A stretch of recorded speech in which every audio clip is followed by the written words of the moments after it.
The gentleman from Florida, Mr. Posey, is now recognized. Thank you, Mr. Chairman.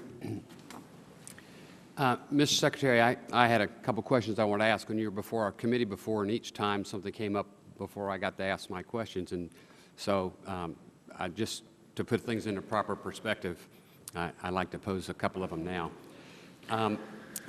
The stimulus bill was advertised to reduce unemployment and help us get it back on track.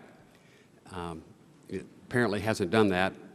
I've seen some information which indicates, in fact, unemployment has gone up to about 9.5% from below 8% instead of having the other effect. And I know the Vice President the other day said that it was something that the economy that no one had anticipated and that they misread the economy. And I was just wondering where you think your plan went wrong. Congressman, thank you for raising that question. I think if you step back and look at where we are today relative to where we were at the end of the year, we have achieved the critically important effect of helping slow the rate of decline in the economy, help stabilize the financial system. Business consumer confidence have improved very substantially. The rate of decline in economic activity globally has slowed and stabilized. Financial systems starting to heal, cost of credit, broad concern about catastrophic risk in the economy, the financial system has receded very dramatically. Those are critically important signs of initial progress, and they are due entirely to the actions this Congress took and the administration took to put in place the largest recovery program in peacetime in the United States.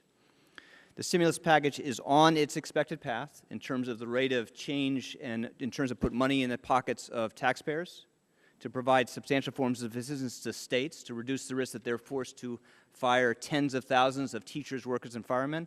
And there are very substantial investments in infrastructure products that have already started to take effect and will have their maximum impact on the economy in the second half of this year.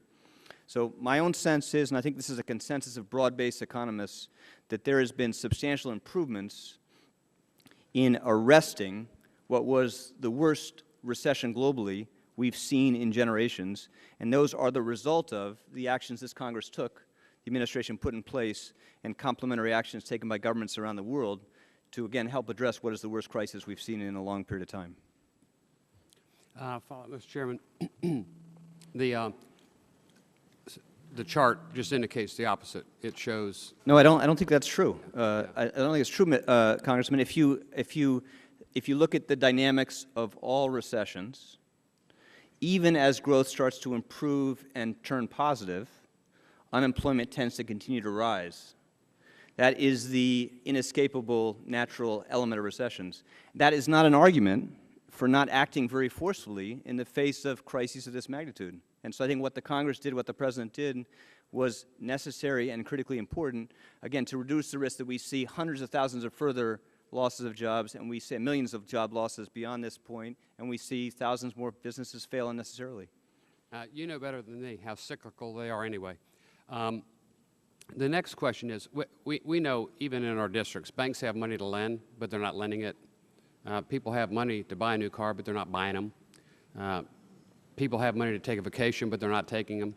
The consumer confidence isn't what we would like it to be, and the money's not getting spent. And personally, I think it's because they don't know what's coming. The banks are afraid to loan it. They don't know what the next issue is going to be, and we're looking really kind of for a plan. Congressman, again, let me just repeat it. Right. If members go right to the end of the time with their questions, the answer will have to be 10 seconds, but if members want to have an answer, we'll have to leave time for it. Mr. Secretary, briefly.